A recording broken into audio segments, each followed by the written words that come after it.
Hello, ladies, gentlemen, and deceased. It is I, am Mighty Sophia, here to break down for you guys in return to The Walking Dead. We are looking at the mid-season premiere of Season 5, what happened and what's going on. So, spoiler alert before we dive into the mad thick of things, as I will be bearing all in this review. And no life jackets as we tread this ocean. We are going in deep. So let us begin. Let's not delay. So I just came fresh from watching this episode.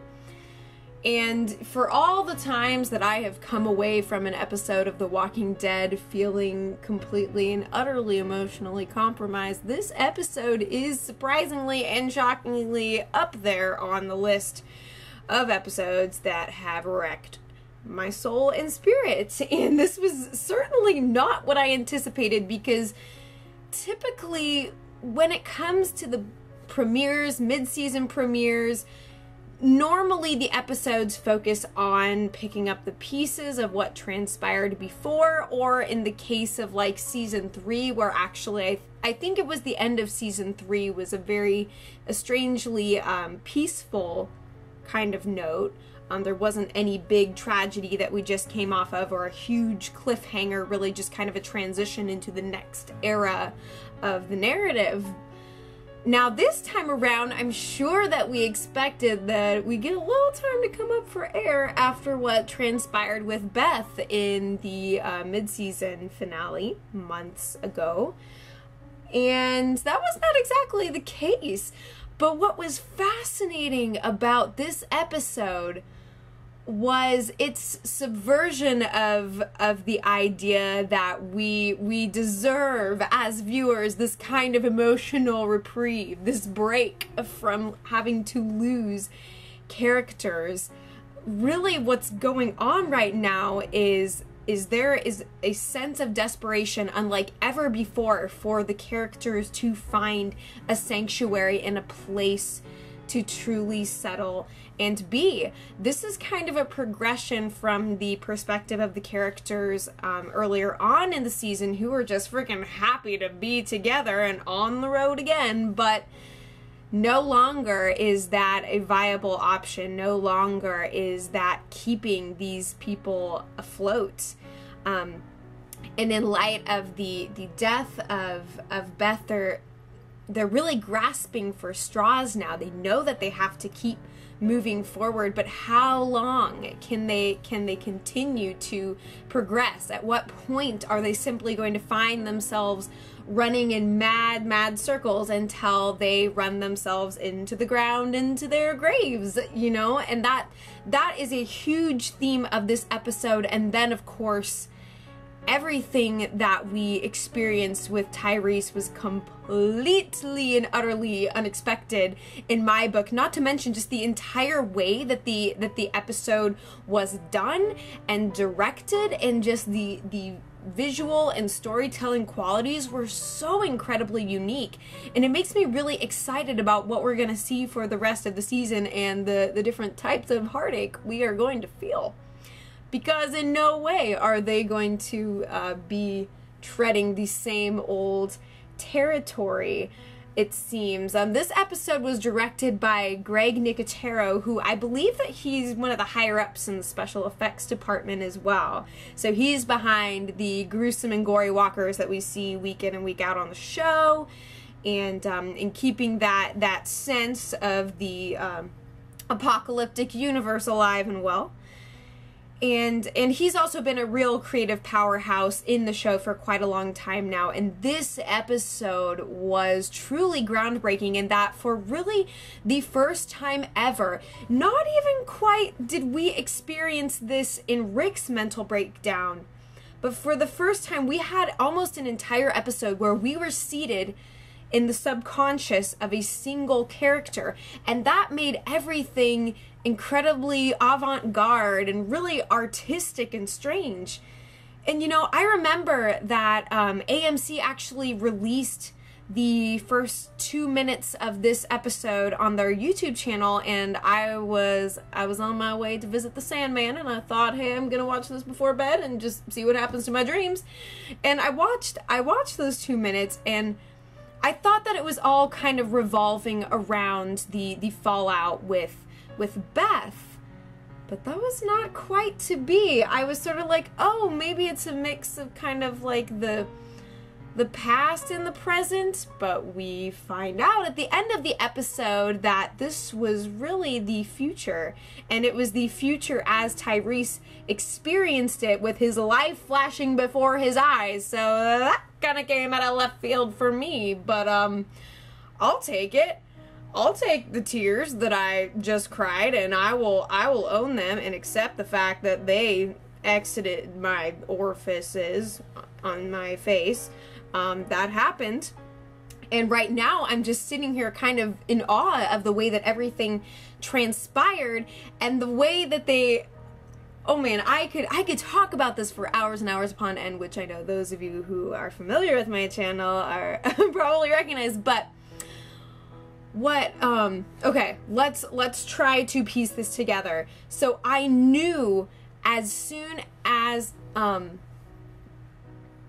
know that at the very beginning of the episode, we see these pictures of these young boys who we don't know who they are. And that's why I was a little confused at the beginning, because I thought they were just kind of all these random vignettes that were supposed to be sort of creating a mood and atmosphere, and I was like, this is really weird and experimental, and I don't get it. And then everything slowly starts to come into place. So basically, we see Rick and one of our main groups going and scouting out new territory, trying to get back to Noah's home turf and see if there's a place for them there.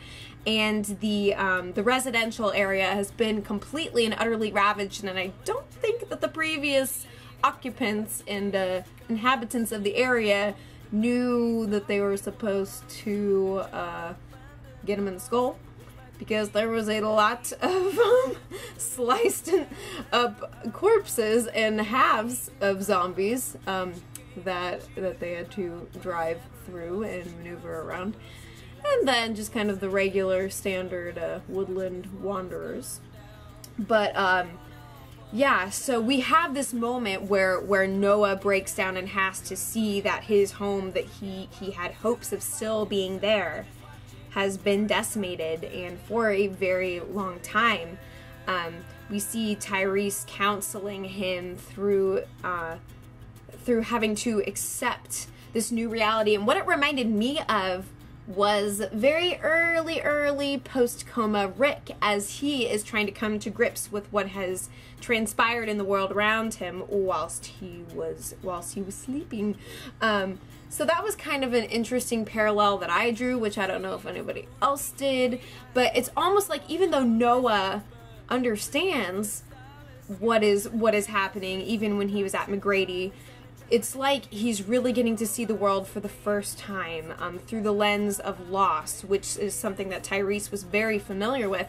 But in speaking to Noah, he was really trying to instill a sense within him that it's not over, that you get to choose to continue living. This conversation being contrasted with the ones that we're getting with like Rick and Michonne and Glenn, as they're trying to pick up the pieces and scavenge, check through the houses, and Michonne is kind of realizing the futility of what they're doing, recognizing what they've done for Beth and trying to honor her in that fallout, but then recognizing all the more intensely the need to finally find a place that they can call home, and getting to the idea that maybe there really is something in Washington, and maybe they can head that way, not to cure mankind and completely reverse the state of the world that they live in now, but to create their own world where they can just be and not have to press on. And again, it's kind of like they're running in circles at this point. That's the nature of what they live in. Anyways, so when we go into Noah's house and Tyrese is looking at the pictures of who I assume to be maybe a younger Noah and his brother, and he's looking so intently, and it's like in that moment he just kind of breaks. It's as I mean, well, there's a lot of ways to kind of read what happened and what went wrong in that situation. You know, it could simply be read as one of those stupid mistakes, just a lapse in judgment.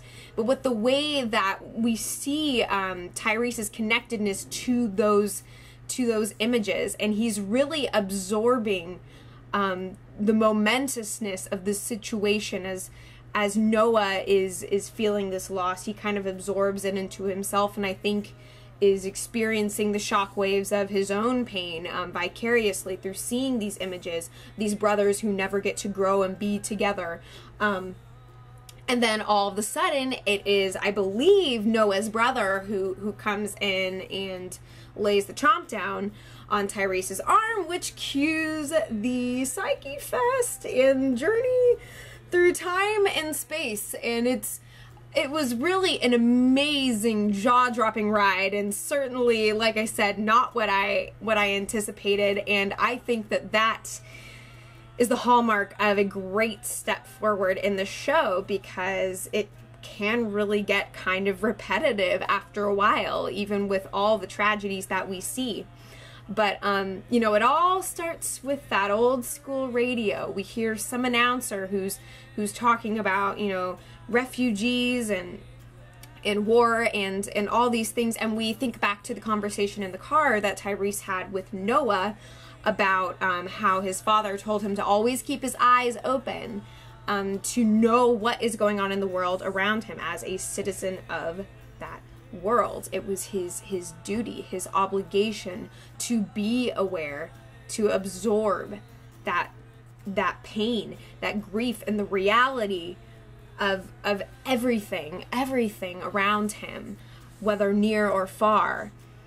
And so that is kind of where Tyrese's mind begins to slip as he's crumpling up against the wall. And so he's hearing all these old radio broadcasts that his father used to have him listen to.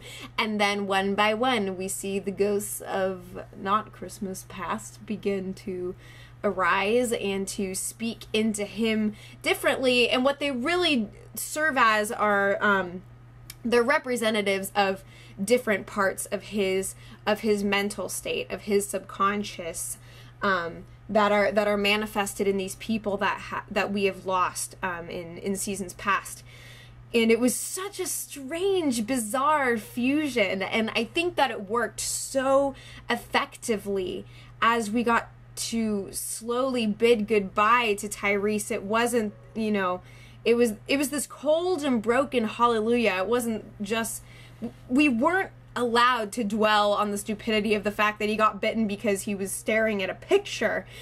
No, it's so far from that, because we see all of the forces that have been at war in Tyrese all this time. Things that maybe have been difficult to kind of explore in the show because it is balancing so many different characters, and we all kind of had this view of how we think Tyrese should be, and it's like, oh, old softy, you know, he's gonna babysit again, and we've all kind of seen him slowly withdraw and try to take a higher road, not because he's innocent and naive, but because he knows. And so really in all these conversations that are unfolding in his dying mind, we get the sense that there is a debt that he feels he has not paid by trying to withdraw from the violence, from the devastation, and try to find something to cling to without being a part of the madness.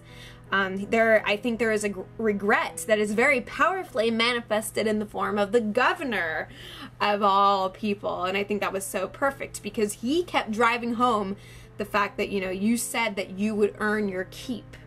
And that is kind of what the governor represents, is the regret, and the sense that Tyrese feels that he should have done more, that he ceased to do what he did when he was working with him for the governor, and that has caused the domino effect that Martin talks about. The guy that he I'm trying to think of what happened. So he didn't end up killing the guy in the cabin in the woods. I mean, I remember that whole part, but it's kind of fuzzy in my mind because so many other crazy things were happening at the time. But I mean, he was really an interesting kind of voice too, because he puts all these things in perspective and talks about, you know, the coulda, woulda, shoulda beens, and it explores all these different parts of Tyrese's insecurities. And then we get Bob, who's kind of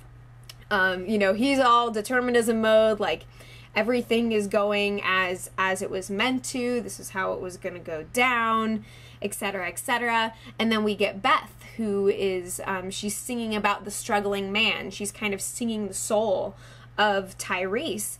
And then Mika and Lizzie as well, together, the two of them, their post the Grove selves, which is a little bit devastating for all of us, I think.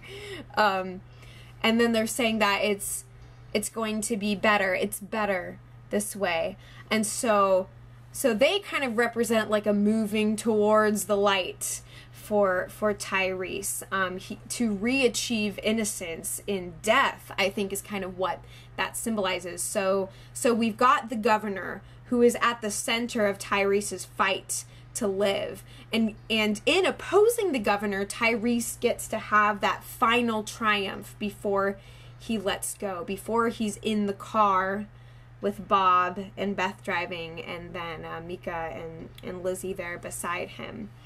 And I think that that being with them in his final moment where he finally passes away is so powerful and peaceful, because he's at war with Martin and the governor, but he receives the invitation of these figures in his mind to be content with his lot, and to know that the debt is paid, and that he kept his father's promise to be aware.